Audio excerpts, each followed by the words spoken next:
Alright, hello everyone. Anong title ng lecture natin? Let me share my slides. Ang question natin is, spiritual ka ba? In English, buti na lang bilingual ako, no? Are you spiritual? Yan.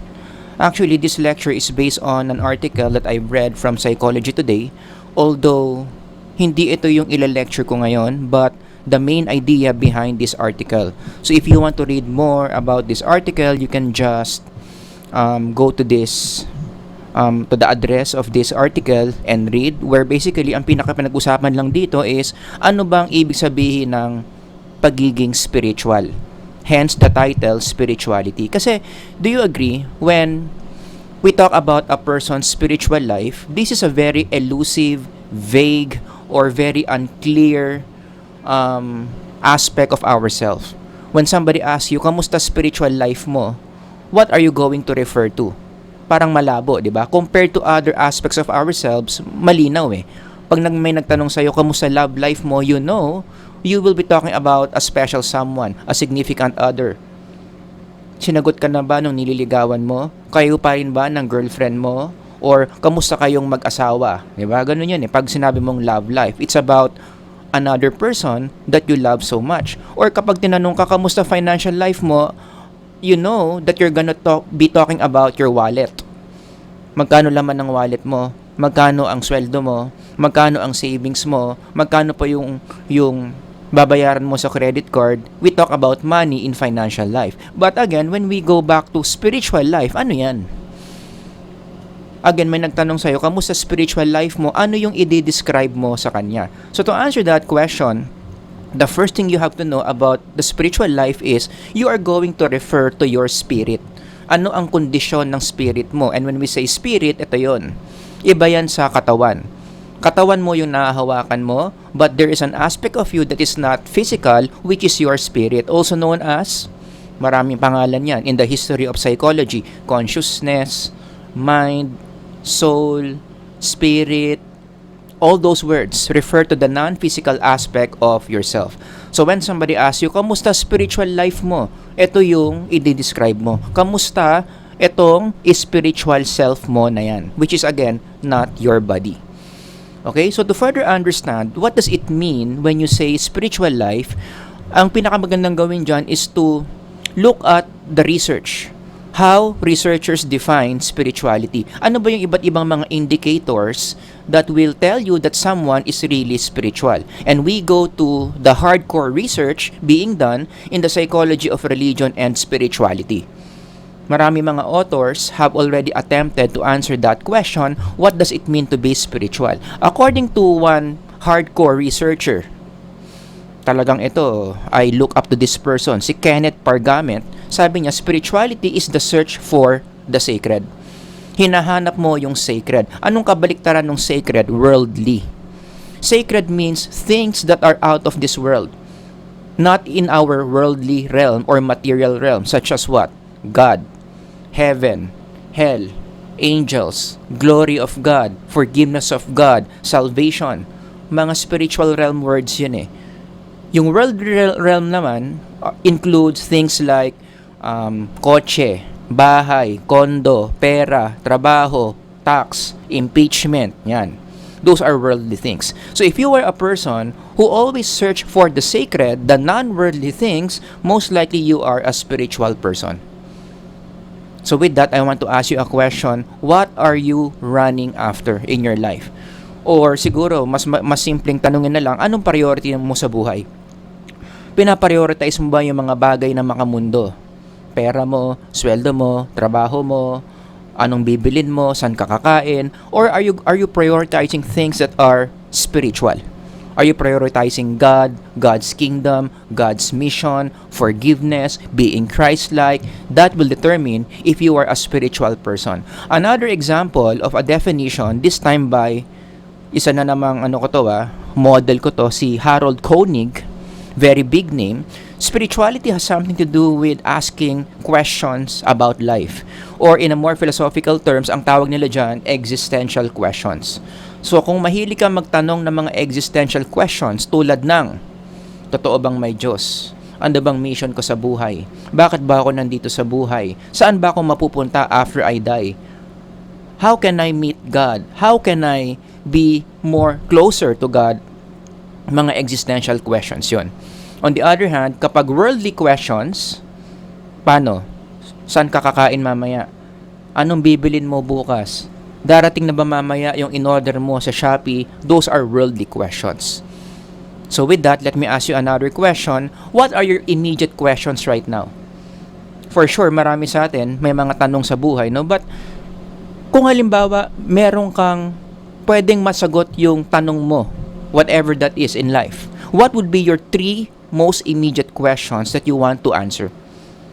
If your questions refer to existential questions, totoo bang may Diyos? Ano mangyayari sa iyo after life? Then most likely you are a spiritual person. Mahilig sila magtanong ng mga existential questions, no? And last one, sabi ni Underwood, 1999, a person who is spiritual is someone who always want to be connected to the transcendent. Yung word na transcendent na yan, that's a very scientific term to make the word very inclusive in other faith traditions. Pero sa totoo lang, yung word na transcendent, this is the same as God. Someone who is higher than you. Someone who is greater than you. Someone who is larger than life. If you are a person who wants to get to know, who wants to have a relationship with, who wants to get connected with that being higher than you, greater than you, most likely, you are a spiritual person. Pero kung ang idol mo, sarili mo, kung ang Diyos mo, sarili mo, or another human being, then most likely, hindi ka spiritual na tao. So with that, let me ask you a question. Are you connected to God? Or siguro, a more basic question is, does it matter to you? Sa more colloquial term, issue ba sa'yo na connected ka kay Lord? Or wala kang pake, wapakels ka if you are connected to God or not? So if your answer is, it's very important for you to be connected to God, then most likely, you are a spiritual person. So if you combine all those 3 definitions from research in spirituality, overall, that will give you a guide to know if you are a spiritual person. Are you searching for the sacred? Do you ask existential questions? Issue ba sa'yo na connected ka kay Lord? Then, that will determine if you are a spiritual person. Another way to further clarify anong ibig sabihin ng pagiging spiritual is to listen to the words by people who are spiritual. And as you read these words, tignan nyo, no, if these definitions will fit the words that they say. Like, for instance, the Spirit of Spirits, who is Jesus, the deity, God Himself. In one of His teachings, He mentioned that we need to prioritize the spiritual more than the worldly if you read this passage. What kinds of treasures should you be prioritizing? Hindi naman niya sinabing masama ang worldly treasure, but he taught that spiritual treasures have higher values than worldly treasures. That you should not be attached, you should not be obsessed with worldly treasures, rather, you need to prioritize heavenly, spiritual treasures. You see the distinction between the worldly and the sacred based on the teachings of Jesus. Si Buddha, mayroon din siyang tinuro through si Dalai Lama because he's a Buddhist, no? Sabi niya, tinanong siya one time, no? What do you find weird or strange about human beings? And then, listen to what he said. Let me just zoom this in para ma-realize nyo rin, no, na meron din siyang point. Ang pinaka-weird daw sa tao is that man sacrifices his health in order to make money. Then he sacrifices his money to recuperate his health. Then he is so anxious about the future that he does not enjoy the present. The result being that he does not live in the present or the future. He lives as if he is never going to die and then dies having never really lived. Kung iisipin ninyo, this is really an existential observation that is very valid. Nakaramihan ng mga tao live life that way. Does that make sense? And of course, last one, another spiritual person I know is Saint John Baptist de La Salle. If you read his biography, his writings, his books, oh my goodness, talagang spiritual na tao to. In one of his meditations, he said, the Son of God has come to earth and wishes to come into our hearts to make us what? Altogether with sharers in His nature. For those of you who are Catholics or professing Christians, let me ask you a question. Bilang isang Kristiyano, ano ba ang goal natin? Ano ba ang goal ng isang Kristiyano? It's not to be rich. It's not to be happy. It's not to be comfortable in life, although nothing's bad with those things. But when we talk about what's the goal of being a Christian, of being a follower of Christ, nakalagay dito sa statement niya yan. To become a sharer of Jesus' nature, which means what? In one word, Christlikeness. Kapag ang goal mo sa buhay is to be like Jesus, to think like Jesus, to do things that Jesus did, that's an indicator that you are a spiritual person. Nagigets nyo? In Christian faith tradition, ang tawag dyan is Christlikeness. And this is even being taught in the Lasallian prayer. Para sa mga nasa Lasal dyan, yung mga estudyante dyan sa Lasal, please appreciate the Lasallian prayer. Look at the last line. Leave Jesus in our hearts forever. Why do you leave Jesus in your hearts? Why do you let God enter your heart? Because when God enters your heart, that will changes you inside out.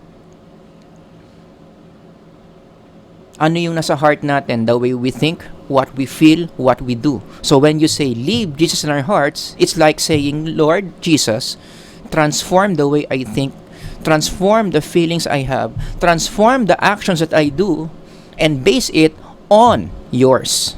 Yun yung tinatawag na Christ-likeness. Kaya yung last sentence na yan, leave Jesus in our hearts forever, you are declaring Christ-likeness. Kaya nga, given all these things about the definition of spirituality, what does it mean to be a spiritual person, meron lang ako mga tanong. Could it be? Alam niyo naman ako, whenever I deliver lectures, I ask a lot of questions. Number one, could it be that human beings, spiritual beings like us, are wired to be spiritual? Natural sa atin to search for spiritual things, to be connected to the spiritual being who is God. After all, yan ang purpose ng religion. If you study the history of religion, yan yung pinakagamit niyan eh. This is the attempt of human beings to connect ourselves with the spiritual realm, with the spiritual being who created us. Maybe that explains why religion is universal. Kasi kahit nasa ang lupalop ka ng mundo, it is your need to be connected to the spiritual realm, to be connected to your spiritual creator. So religion was created. What do you think? And given that, could it be, if we are wired to be spiritual, could it be that we are designed to pray more, read the Bible more, obey the Bible more, serve others more, go to church and serve the church more, and most importantly, think about God more? Could it be ito talaga yung wiring natin? What are the chances that this leads to the good life? Kasi this world will offer us different ways on how to have a good life. And paulit-ulit yung mga message dyan. Money, financial freedom. Well, if that works for you, go ahead. But can you just give this a chance? Do you think our life will become better if we do these things more? And what's the common thing among all this? These are spiritual things that spiritual beings should do. Could it be that the reason why there are times we are unfulfilled, there are times our psyche gets sick, gets ill, kaya tayo may mental illnesses, is because we are not doing things that we are wired to do. Imbis na more, yung mga words dito, ginagawa nating less. We pray less, we read the Bible less, we obey less, we serve less. Church does not matter to us, and we think about God less. Could it be, yun yung sumisira sa psyche natin? Just asking a question. And number two, could it be that material attachment is a psychological risk? Because in our culture today, yan yung norm eh. Materialism is very strong. It is a very positive thing that people aim for. Diba? Nothing's wrong with being attached with the world. Nothing's wrong with loving the world. Nothing's wrong with buying things. After all, you deserve it. You work hard for it. But again, give this thought a chance. Is it possible that as spiritual beings, in connection to number one, because we are wired to be spiritual, we are also wired not to be material? Babalik ta rin mo lang. And could it be, what are the chances na ito pala yung possible risk sa mental health natin? That the more we are attached to the world, the more our mental health suffers. And there are partial supports to support that claim, no? Like for instance, studies after studies have shown na hindi talaga compatible yung pagiging material sa pagiging spiritual. Para silang they have in statistical terms, they have inverse relationship. The more materialistic a person is, the less spiritual he or she is. And vice versa, mas close ka kay Lord, mas nagmamatter yung relationship mo kay Lord, mas hindi ka gastador, mas hindi ka mahilig bumili ng mga branded things. Because for you, what matters more are spiritual things. Lagi silang baliktad. High materialism, low spirituality, high materialism. That's why in the literature, ang isang analogy na ginagamit dyan is that materialism and spirituality are like water and oil, they don't mix. And when I hear that, that teaching, I always remember the words by Jesus, very similar to it. Ewan ko lang kung nag-research si Jesus dyan, or maybe he already knew this beforehand because he is the author of reality. What did he say? You cannot serve both God and money. It's either you will love the one or hate the other. And could it be that our wiring is we should be loving God and hating money? Pero sa materialistic culture, babalik na rin yan. You love money and you hate God. So in closing, could it be that we are wired to buy less, want less, earn less, attach less, addicted to less, and obsess less with material things? Something to think about. Alright? So, as I leave you with all these ideas, upo ka lang dyan and then isipin mo and try to answer this question yourself based on this lecture. Sa tingin mo, are you a spiritual person? Alright? So if you have any questions or comments, ilagay nyo lang dyan sa baba. Sir Howard here. Until the next lecture, God bless everyone. Ingat kayo. Bye-bye.